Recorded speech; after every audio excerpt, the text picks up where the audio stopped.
The Valerian queen's mandibles clicked softly, the sound her species made when they were pleased. Queen Thessaly sat at the center of the great circular table inside the Galactic Summit Hotel. The room glowed with golden light from floating chandeliers. Diplomats from 9 different species filled the seats around her. Tonight was supposed to be a historic night. If the negotiations went well, the Valerian Empire and humanity would sign a peace alliance worth trillions of credits. But very few people in the room understood how fragile that peace really was. One of the few who did was a young human waiter named Marcus Chen. Marcus stood quietly beside the table, holding a polished silver water pitcher. He was only 26 years old. A simple hotel server. But he watched everything. His eyes moved across the room as he refilled glasses and cleared dishes. Human security agents stood along the walls in black suits. Valerian royal guards stood behind the queen in heavy chitin armor. And among them were the silent insectoid diplomats from the Crix Confederacy. Marcus had always been uneasy around the Crix. They never blinked. They barely moved. And tonight something about them felt wrong. The ceremonial dish was finally brought forward. The head chef, Korvox, personally carried it to the queen. Korvox was famous across 3 star systems. His hands were always steady. Tonight, they were shaking. Marcus noticed immediately. That wasn't normal. Korvox had served tyrants, emperors, and warlords before. His hands had never trembled. The chef carefully placed the shining plate before Queen Thessaly. The dish contained iridescent Valerian meat, prepared in the traditional royal style. The queen picked up her crystal fork. Around the table, diplomats continued their careful conversations. Everyone seemed relaxed. Everyone except Marcus. He walked toward the kitchen door to refill another pitcher. Through the small circular window in the door, he saw something that made his heart freeze. Korvox stood against the counter. A Crix soldier stood behind him. Its blade arm was pressed against the chef's throat. Marcus' breath stopped. His mind raced. The queen lifted a piece of the glowing meat toward her mouth. Marcus had maybe 3 seconds. Maybe less. If the queen died here, on Earth, it would not be seen as an accident. The Valorians would blame humanity. And the alliance would collapse. Marcus knew exactly what that meant. War. He had grown up during the border conflicts. He remembered the refugee camps. He remembered the day his mother died during an orbital bombing. He had taken this job at the hotel because he wanted to be close to diplomacy. He wanted to help prevent another war. Now that responsibility had suddenly fallen on him. He looked around the room. 6 Crix escorts stood quietly among the other guards. If he shouted a warning, they would kill him instantly. And even if he managed to speak, the queen would already be poisoned. Marcus realized something terrible. He was the only person who knew. And he was only 3 feet away from the queen's plate. The fork moved closer to her mouth. Marcus stepped forward. "Your Majesty, allow me to refill your water." No one thought anything of it. He lifted the heavy pitcher and swung it. The metal slammed into the plate with all the strength in his body. The porcelain dish exploded. Food scattered across the tablecloth. Water splashed across the diplomats. Guards instantly drew their weapons. The room erupted in chaos. One of the Crix pointed its blade arm at Marcus. "The human has attacked the queen." Marcus dropped to his knees immediately. "The food is poisoned," he shouted. "Check the kitchen. One of them is holding the chef hostage." The entire room froze. For one long second, nobody moved. Queen Thessaly slowly raised one of her forearms. Her mandibles clicked sharply. "Hold." Her translator echoed the command in multiple languages. The guards hesitated. The queen turned her massive compound eyes toward Marcus. "This servant did not strike me," she said calmly. "He struck my meal." The Crix diplomat stepped forward quickly. "Your Majesty, this human is clearly attempting a distraction." "Explain," the queen interrupted.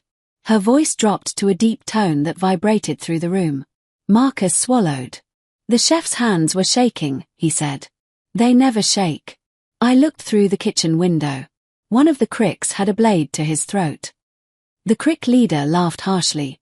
A ridiculous accusation from a frightened servant. The kitchen door suddenly burst open. Chef Korvok stumbled into the room. Blood ran down his neck. Behind him, a dead Crick soldier collapsed onto the floor. A meat thermometer was buried deep in its eye. 3 months later, Marcus Chen stood inside the Valerian royal palace. He still couldn't believe it. The former hotel waiter now wore a formal diplomatic uniform. He had been invited as an honored guest to witness the signing of the Valerian-Human Alliance. Across the galaxy, billions watched the ceremony. News channels called Marcus the waiter who saved the Queen. But Marcus knew the truth. The poisoning had only been the beginning. After the attack, interrogators questioned the captured Crick soldiers. At first they refused to speak. But eventually the truth came out. The Cricks had planned far more than an assassination. They had intended to start a war between humanity and the Valorians. And they had help. Someone inside the Alliance was secretly supporting them. A traitor. Queen Thessaly herself had summoned Marcus 2 weeks after the attack. She met him in a quiet royal garden. "You saw what others did not," she told him. "Your instincts may help uncover the truth." Marcus had no spy training. No combat skills. But the Queen trusted his judgment. So he agreed to help. Human intelligence and Valerian investigators began searching for the traitor. Evidence slowly appeared. Encrypted messages. Financial transfers. Hidden meetings. All of them pointed to a shocking suspect. A human diplomat. Ambassador Robert Hale. Hale had publicly supported the Alliance. But secretly he believed humanity should dominate the galaxy. Peace with the Valorians threatened that goal. He had been secretly working with the Cricks to sabotage the treaty.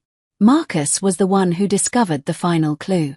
While reviewing security recordings from the hotel, he noticed something small. Ambassador Hale had entered the kitchen area earlier that evening. Long before the dinner began. The investigators searched his private shuttle. They found hidden communication devices linked directly to the Cricks. The betrayal was confirmed. But Hale was still free. And he had already made his final move. During the alliance ceremony, he planned to assassinate Queen Thessaly himself. Marcus learned this only hours before the ceremony. Security forces rushed to locate Hale. But the palace was enormous.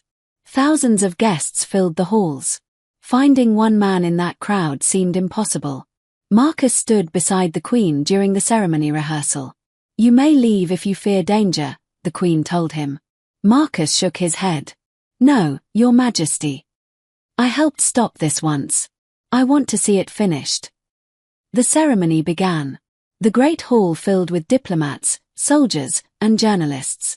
The treaty documents floated above the central platform. Queen Thessaly and the human president stepped forward to sign. Marcus stood among the honored guests. His eyes scanned the crowd. Something felt wrong again. The same instinct he felt during the dinner. Then he saw him. Ambassador Hale stood near a balcony above the ceremony floor. His hand moved inside his coat. Marcus ran. People shouted in surprise as he pushed through the crowd. Hale pulled out a small energy pistol. He aimed directly at the Queen. Marcus jumped forward. The shot fired. Marcus tackled Hale just as the weapon discharged. The blast struck the balcony railing instead of the Queen. Security agents swarmed the area instantly. Hale struggled violently. "You fools," he shouted. "Humanity should rule this galaxy." 2 agents forced him to the ground and restrained him. The hall slowly grew quiet again. Marcus looked down at his shaking hands. Queen Thessaly approached him once more. "You have saved my life, twice now." Marcus smiled nervously. "Hopefully that's the last time." The Queen's mandibles clicked in amusement. "Perhaps." She turned toward the gathered crowd. "Let this moment be remembered. A human citizen protected the peace of 2 civilizations." She lifted the treaty document.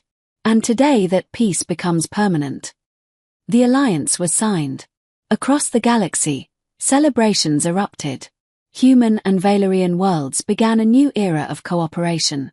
And Marcus Chen, the former waiter, returned home to Earth. But he was no longer just a server.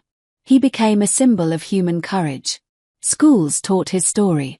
Diplomats referenced his actions during peace negotiations. And every year, on the anniversary of the alliance signing, Queen Thessaly sent Marcus a personal message. 3 simple words. The Empire remembers. Because sometimes, the fate of galaxies does not rest in the hands of generals or kings. Sometimes it rests in the hands of a single human who refuses to stay silent. And that is why humanity became known across the stars for something no empire could match. Not their strength, not their weapons, but their willingness to stand up when it matters most. Toi, tu me protèges des gens. Ouais. Il y en a beaucoup trop. On aurait dû continuer là? Ouais. Guys, il y a beaucoup trop de personnes qui veulent mon coquering. Non, mais c'est une manière de le dire drôlement. Lexa va l'amener dans des endroits haram. Hein? Haram, ça veut genre... Ça veut dire quoi, Aram? Attends, je mets dans rien. Haram, ça veut dire pas de cochon. C'est halal. Ouais.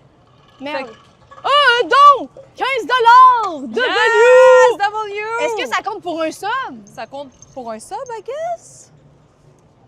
W Hotman! Let's go! W in the chat! Guys, est-ce que le train de hype est encore là? Non, il est parti. C'est froid, sa mère. Ouais, il commence à faire de plus en plus froid. Mais là, pour payer le bubble tea, oh, t'es un amour, merci! Là, on rentre dans la construction de Sainte-Catherine. Fait qu'on n'aime pas ça. On rentre dans la construction de Sainte-Catherine. Tu vois, tout là où est-ce qu'il y a de la construction? Toute la rue. Mais moi, je dis... Fait que... Le brodeur là-bas qu'on a parlé local, là. Ah ouais? On peut aller communiquer avec lui. Tout à l'heure, en fait, on a filmé un petit TikTok qui devrait sortir, en tout cas. Ce